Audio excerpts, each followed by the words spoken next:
Hello and welcome to the latest episode of the Why the Mountains podcast with me, your host, Stephen Farley. This episode is an interview I did with Paul Devaney over a year ago now. It's crazy how quickly time goes by. Many of you, if you don't know Paul, will know his work. He is the owner, creator and curator of Irish7summits.com, a website dedicated to tracking Paul's personal goal to climb the 7 summits, but it also is the most wonderful resource for anyone researching the history of Ireland and Everest, and a whole host of other mountains. Please do check it out. Paul visited Everest in 2014 and 2015, 2 not so auspicious years for climbing Everest, as Paul was to find out. It's an amazing story and I hope you enjoy. But as always, we went back to the beginning and why the mountains.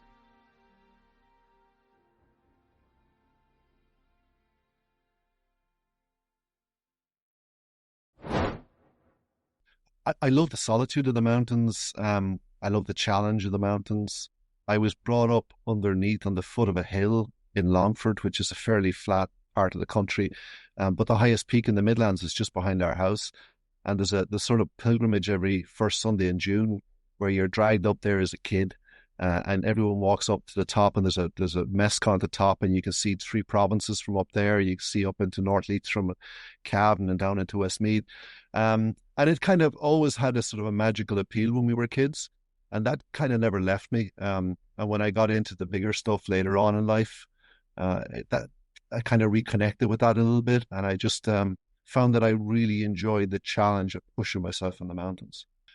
I didn't really get into mountains per se until I was in my 20s. I didn't have a great deal of interest in mountaineering until I was in my 20s. And I got into it when I moved over to England to work, and we started doing some trekking in the Peak District and the Lake District. And we done the 3 Peaks Challenge. And I found the idea of challenging yourself and being part of a challenge with other people in the mountains was quite exciting. I'd never done that before. And so I got kind of hooked on that and started doing a lot more trekking. And that kind of evolved a little bit. And I was based out in Hong Kong in 2005 with work. And I was playing a lot of Gaelic football out there. And we were doing a lot of training for the Asian Gaelic Games in China and in Abu Dhabi. And one of the people in my office said, look, you're fit as a butcher's dog. You should just go and do base camp now while you have all this training and humidity. And so I went to Nepal, never really thought about doing base camp before, and hiked off to base camp and just found the whole experience of going through the valley and experiencing the tea houses and getting up to base camp and getting to see the majestic mountains, and just the whole experience of it I just found riveting. And I read some books along the way, and some of them had, mountain stories and 7 summits and different references in it that my mind kind of picked up and thought, well, that's interesting. Save that for when you get back and look into it a little bit more. But I found I had this connection to the mountains that I didn't even know I had, that I only found really in my 20s.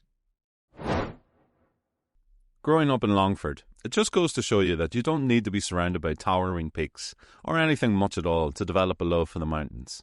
Even the smallest bit of exposure to the joys of walking and climbing can stay with someone for a long time. It's not always handed down from parents or grandparents or that one person. Yeah, I became that person for the group of people that I dragged into the mountains to do this sort of challenge that we took on. But no, I didn't. I guess coming from a low-lying part of the country, there just wasn't that natural connection. And when I was growing up, people didn't go out and hike in the same sort of numbers that they do now. And it wasn't really a done thing that you'd spend your weekend out on the mountains when I was a kid. And so I didn't have that natural background of doing it, and I didn't have people that I looked at the time. I mean, I was aware in the 90s, you were very much aware of the expedition in 93 and the team and Dawson's success. And you were aware of Pat Falvey, and there was 1 or 2 other names that popped up, but they were like astronauts to us, they operated on the moon and you just couldn't go there. And that was a whole different world. So I never thought about dipping a toe into that world because I thought I was disconnected from it. And then when you trek to base camp and you are dipping a toe in the bottom of that world, you realize, well, actually there is a world here and there's probably a means of getting into it. And I found that I was interested enough to find out how to do that. Everest Base Camp is a good way to dip a toe into this world. I think we have mentioned it before, but I challenge anyone to go on that trek and not come away a different person, with perhaps new ambitions to fulfill. This certainly happened with Banjo and Hannah from previous episodes, and it was happening with Paul too. However, Paul was leaping into this world with both feet flying, setting out the ambition to climb the 7 summits. I asked him to explain his thinking to me. It's a ridiculous leap. It's completely illogical. I read about it in some detail on the way up, and I'd never heard of it before. I had very little natural curiosity for finding those things out about that. I had, my background's in engineering, and I have a lot of curiosity, geekiness, and aerospace and different things like that. But I just didn't have that curiosity in the mountains. And then I started reading, and I immediately just got this massive curiosity for what the hell this is about. What are these mountains? What are these 8,000-meter peaks? What's the 7 summits? What are the snow leopards? What are all these other things? So, it's, I think partway up the mountain when I read about the 7 summits, I thought, yeah, there's something there. That's interesting. I'm going to look into it when I get back. I got back to where I was based in Hong Kong at the time, and they just happened to be showing a movie on Kilimanjaro in one of there was a space museum, and they were doing like this display thing for a week, and for part of it, for some reason, they had a movie about Everest. No reason I could think of, but I went in, had a look at this, was enthralled for an hour, and I just followed people the whole route up Kilimanjaro. And I thought, that looks interesting, and it doesn't look an entirely disconnected experience to what I've just done on base camp. So what if I tried that and we see if that works out, and that's one of the 7 summits. So I kind of got my few buddies from university together, and 5 of us went and had a go. But it was never the idea that, okay, let's try and do the 7 summits. It was like, let's try one of them and see how we get on at altitude. And then let's see how we go from there. And even when we got through the first one, or even the second one, or maybe even the third one, you don't really have any sense that you can finish this thing, because the ones on the far end of it, like, are just, Denali is a beast. Antarctica might as well be the moon, and Everest is Everest. So, you're always thinking, well, there's a big wall between me and those mountains, and I have a whole extra set of skills to get before I can even wander over there. And that's why it was like a 10-year project. It was a 10-year project because we figured, well, we're going to need time to figure this out. Plus, we didn't really know we could get from one peak to the next. So we were maybe absent of enough arrogance that we just thought, well, let's go at one peak and see how we get on, and then build up the skill, go for the next one. Paul wasn't running away with himself by any means. Going to Kilimanjaro first, seeing the reaction at altitude, that strikes me as a methodical, sensible approach. He was under no illusions that this endeavour would get much harder as they went along. But what are the 7 summits? We have spoken about them before, but there are a number of versions of this challenge. The Cusco version, the Carstensz Pyramid version. Some people talk about the 8 summits and even the 9 summits, whilst others cut out Elbrus now because of the war in Ukraine. Alan Arnett has an excellent mini-series on his podcast recently about all this. Please do check it out. I asked Paul about what his version would be.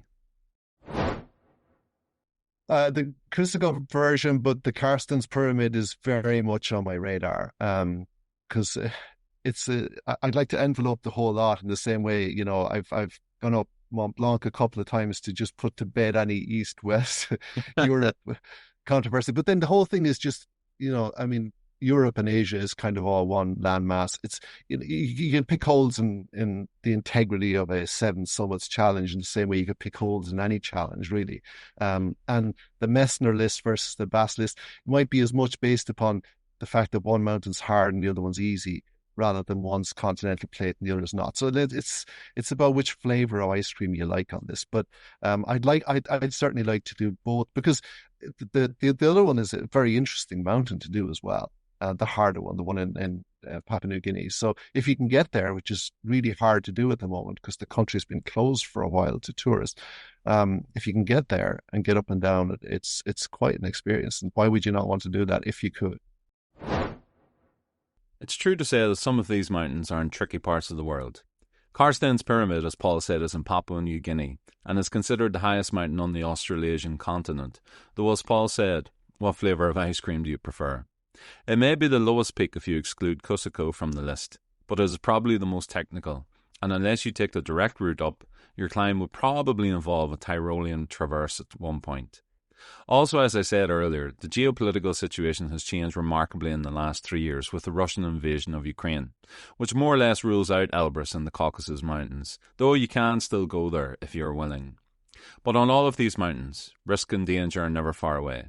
I asked Paul about how he and his family dealt with this. Initially, they think you're going to Kilimanjaro, and they're like, well, he's off on another mad adventure doing something. I don't think they were too worried with any of that, because they had about as little knowledge as I had when I lived at home, about the mountains. We don't live in a mountainous area per se. There's no mountain tradition. Nobody from Longford has ever climbed huge mountains. It's all a bit distant. And even though Edmund Hillary's grandmother is from Longford, there's no like real Is that right? tradition. Didn't know that. Yeah. She's from a village of Clondra, which is where the Roy Canal meets the Shannon.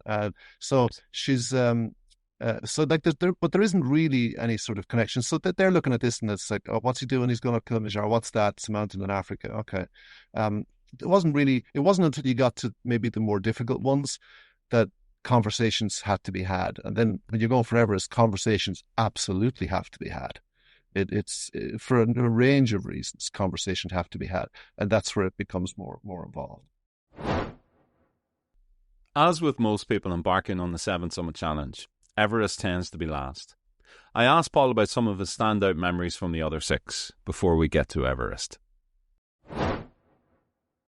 Coming back from the peak in Antarctica in a whiteout, and just being aware that you're in a whiteout in Antarctica, and being so remote, and knowing that you're not going home until that big Russian military airplane comes back in a couple of weeks' time.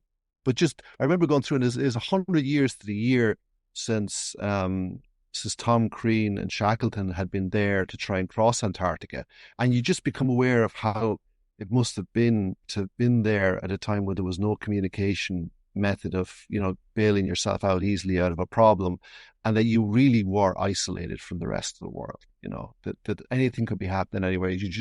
There's a complete lack of awareness down there as to what's going on in the rest of the world. So that feeling of complete isolation, I found it quite thrilling, partly because, you've got a satellite phone in your bag. So, you can enjoy the thrill of being isolated, knowing that if something goes wrong, you've got methods of, solving your problem. But, I remember that being a particular thrill. The whole of Antarctica was a thrill. It's an amazing place to go see, just the research station, getting into the interior, seeing the size and shape of mountains down there. And there's so many of them, and a great chunk of them have not been climbed yet.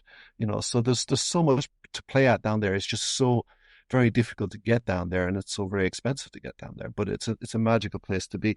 I enjoyed that. We've done a number of alpine courses in the Alps. Went over and we'd done a beginner's course to begin with, and then we'd done an advanced alpine skills course. And I remember enjoying those experiences, those weeks we spent over there. And at the end of them, myself and another guy who was on the course, English guy, decided we'd go and go up Mont Blanc and go around and do a whole lot of other peaks around it. And just that sense of feeling proficient, or feeling enough proficient that you could go and do some things on your own. And being out in the mountains and enjoying it. And I found that a real thrill. There's lots of the peaks. I mean, Everest is on the list, and Everest is the biggest one, and it's the headline. It's not the best peak on the 7, I would Which one would be? I think from a challenge perspective, Denali was the beast for us. From an enjoyment perspective, Antarctica was the biggest adventure. Denali is very unforgiving in almost every way, and you are dropped out there and left there for 3 weeks as well. So it's you've got to dig your camps, you've got to get stuck in, you've got to haul massive loads. So you feel like you're really part of it. Now, you can't do that in every expedition. When you get to the 8,000 meter peaks, there's loads of infrastructure, there's loads of rules, there's loads of other things. And the extreme altitude means there's very little that you can do in terms of building infrastructure at certain altitudes as well. So, but on Denali, you've got to get stuck in, or at least you did back when we done it. And we came away from it like it knocked us down. It was so hard. But you came away from it feeling you worked your ass off. And this was a real adventure. And that was, for us, that was a big difference between that and everything we'd done before that. And we had going into that, we didn't know whether we were capable of climbing it. We'd done as much preparation as we felt we could up to that point. We climbed a number of the other mountains. We've been in the Alps quite a bit. We'd done our winter mountaineering courses in Scotland. We'd covered a lot of bases that we thought would help us, but we still had, we didn't have a great deal of confidence that we were going to get up it because of its reputation and size. And it really lives up to its reputation.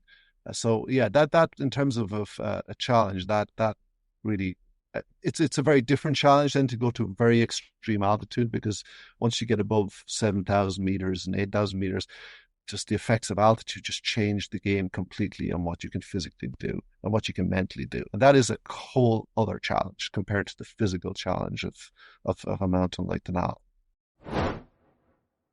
Paul is an engineer, and I think you can clearly see that way of thinking coming through in how he describes these climbs, and the feeling he gets from being proficient at the more technical aspects of mountaineering.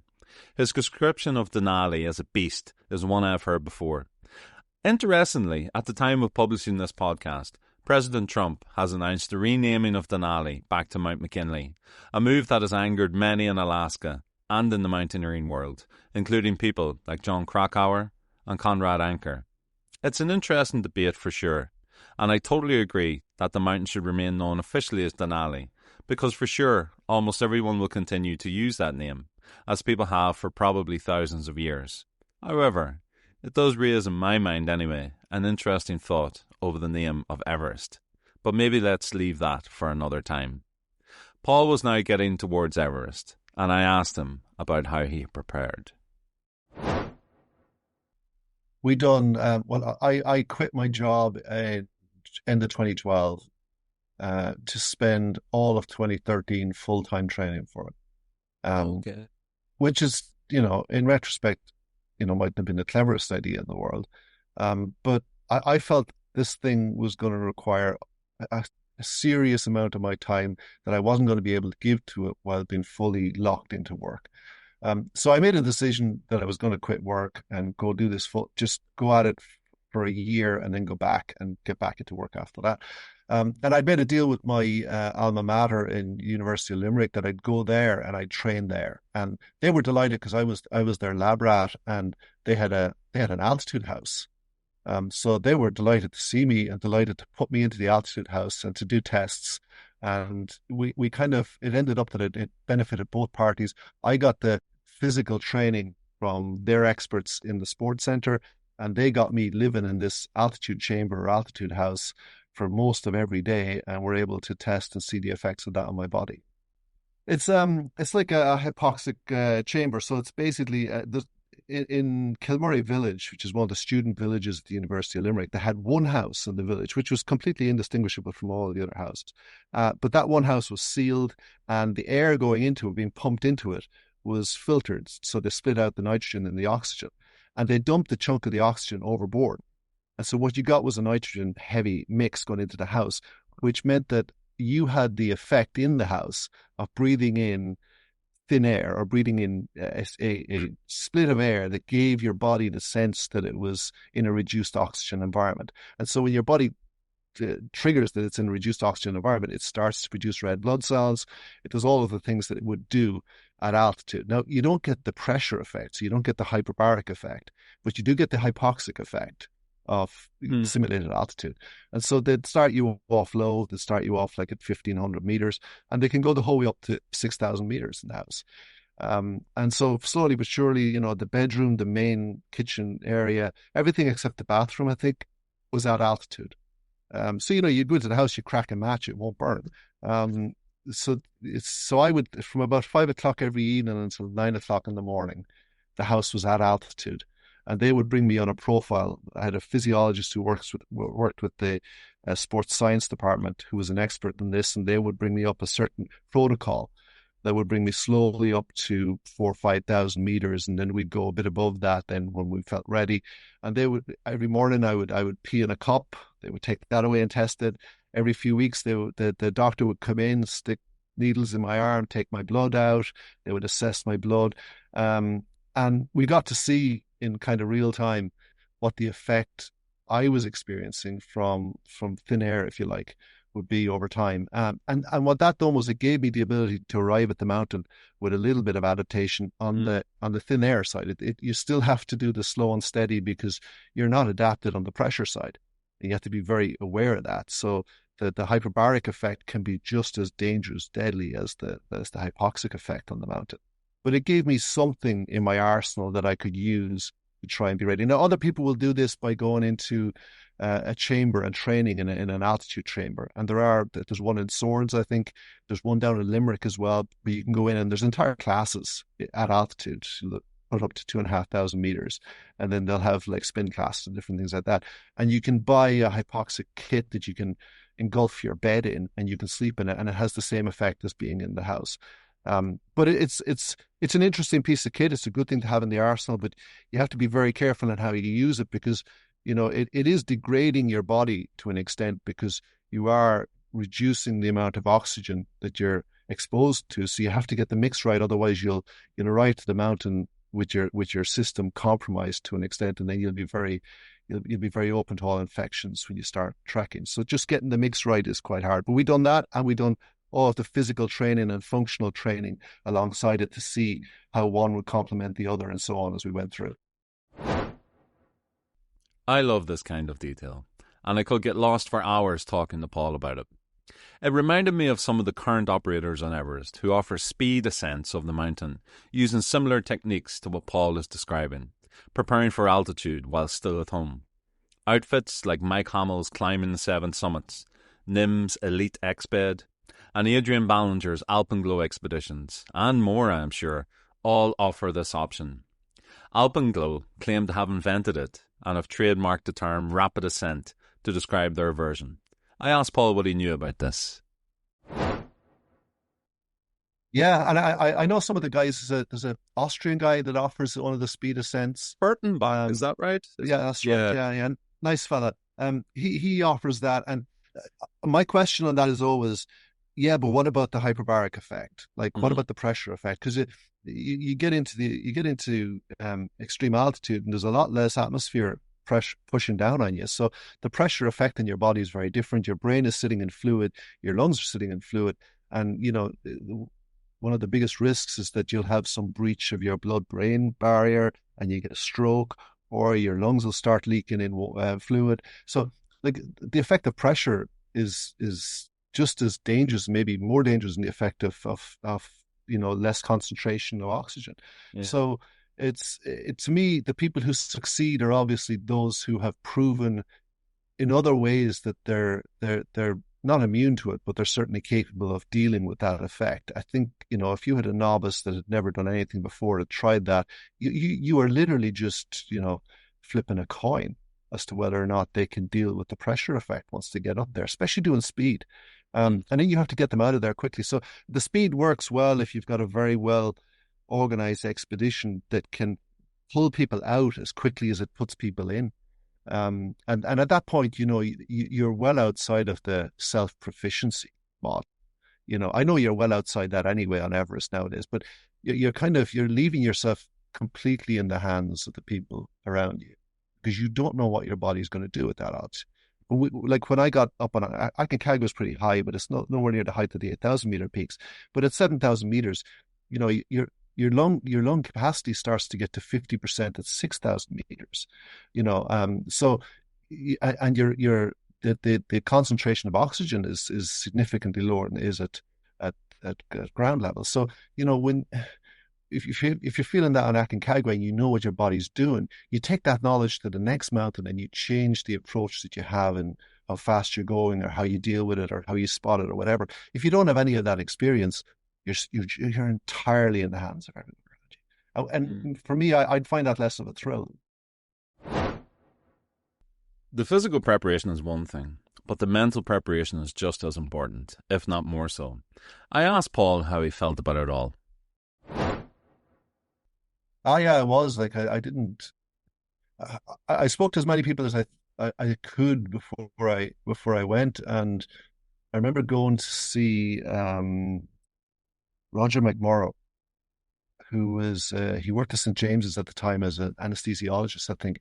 And I went to talk to him, and he's a no-nonsense guy, and he'd been up Everest with a medical expedition, and they'd taken blood samples right the way to the top and had them ran back down, and they were part of this medical experiment.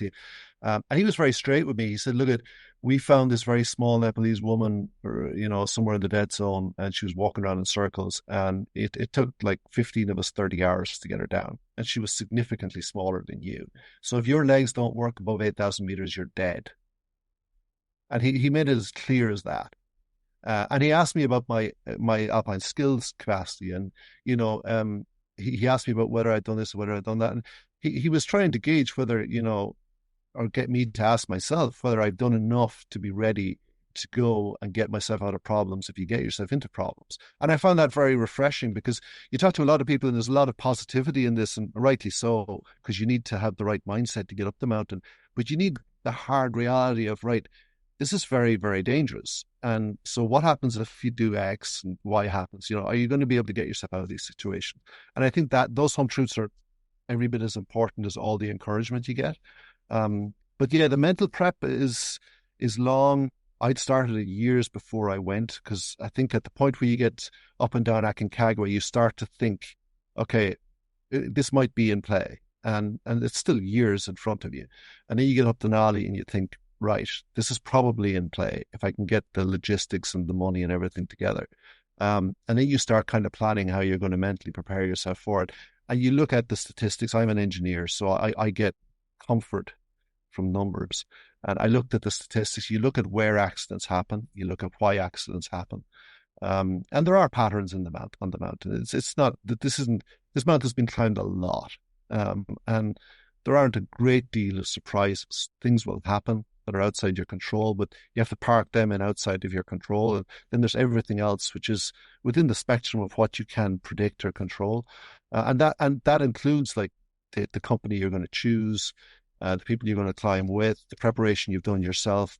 I included breathing techniques and yoga in my preparation, which I'd never done before in my life, but I was heavily recommended to do it by the people at UL. And so I did. And I found the breathing techniques actually allowed me to maximize airflow. That was another thing I could put into my arsenal and say, right, got that with me if I need it. It also helped to calm me down.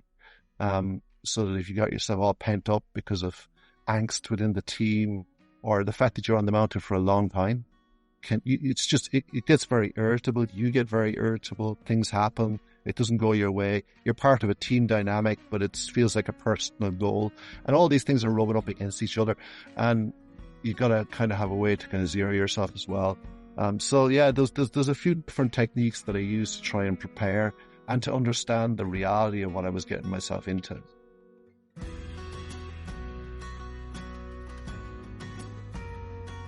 I found this conversation with Paul unbelievably fascinating and informative. The meticulous attention to detail, giving up his job to focus on training, bringing an engineer's mindset to the preparation, the work in the University of Limerick, and the successful ascents of 6 of the 7 summits. But Everest lay ahead, and Paul could not have imagined what the mountain held in store for him. I realise we are a few weeks behind our schedule of podcasts, and increasingly severe storms in this part of the world, due in part to the climate crisis, are playing havoc with electricity and broadband here in Ireland. And this winter has been as bad as I can remember, so far anyway. Plus I had some college assignments to finish off. But I hope to get us back on track over the next few days. So look out for the rest of our conversation with Paul Devaney coming very soon. In the meantime, stay safe and stay cool.